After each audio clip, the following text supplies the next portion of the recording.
Hi guys, Paul Michaels from Big Game Indicating Dogs and Real Dog Training. So today's video is about gun shyness and can you fix a gun shy dog? You definitely can, and we've done it quite a bit. I've done it a lot in my one-on-one sessions and in our boot camps as well. And I've fixed my own gun shy dogs in the past.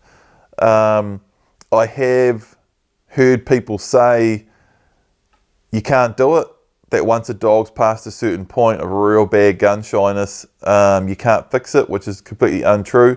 I also have talked to a lot of people that say, oh, I've got an older dog, I've got this dog here that I'm training to be a deer dog or a gun dog or a bird dog. And I've got an old dog at home, but she's gun shy. And they say, oh, my old dog's gun shy, as in she's done, you can't fix it. Once it's gun shy, it's done. You can definitely fix it. Working with and fixing older, really gun-shy dogs, or even younger gun-shy dogs for that matter, is a very advanced thing in dog training and handling. And there's a huge amount of reading and timing involved and monitoring your own body language and all of that. And it's one of those things that's really hard to give sound advice on, because you come at the situation from two opposite ends of the spectrum. There's two ways of fixing it and of handling it. One is no pressure on the dog whatsoever. The dog's running around completely free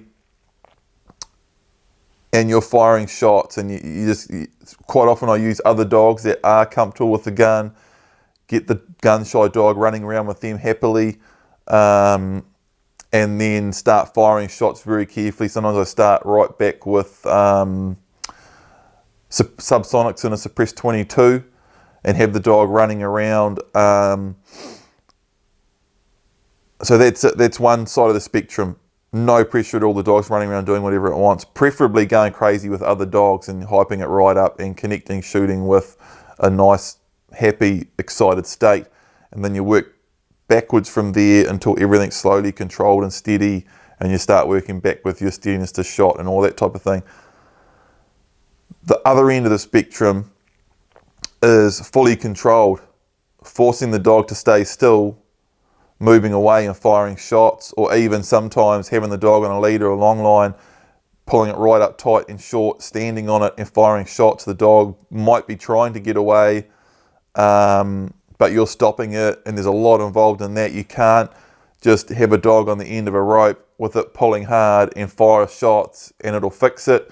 You've got to pull the dog close, make sure the long line or leash stays loose while you're firing shots. All this stuff, it's a huge complex thing. That's why it's so hard, because these two opposite ends of the spectrum, and if you need to be working from one end of it, if you should be doing it with no pressure, dog running around like crazy with other dogs, and you're trying to put pressure on it, or vice versa, you're trying to do it from this end of the spectrum, and you're putting pressure on the dog, then it doesn't work either. And the other side of it is, with all dogs, there's generally a point where you switch from one end of the spectrum to the other. You might start off with the dog running around free,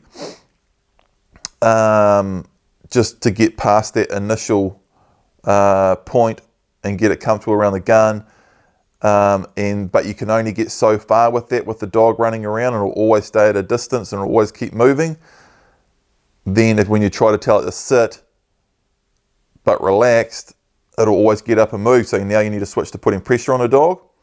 Other times, you won't, a dog will be so gun shy you can't even walk around with it running free with other dogs, because some dogs, the moment there's no guns there, I can't even go out in a training paddock with a gun and let the dog off a long line, because it'll run away.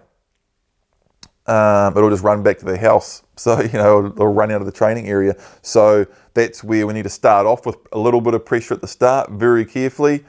But then you can only get so far there, and then I switch back to no pressure, running around with other dogs, and then I come back to pressure. And all this is a lot of reading and timing with the dog. So yeah. It is a complex thing, very advanced. You definitely need to know what you're doing, or you'll just have absolutely no luck with it. And but you definitely can do it. So yeah, that's it. You can fix a gun shy dog. So thanks for watching, guys. Another video on training hunting dogs. For more info, biggameindicatingdogs.com, Big Game Indicating Dogs on Facebook. And otherwise, these videos, which will be appearing on Facebook and YouTube. Cheers, we'll see you next time.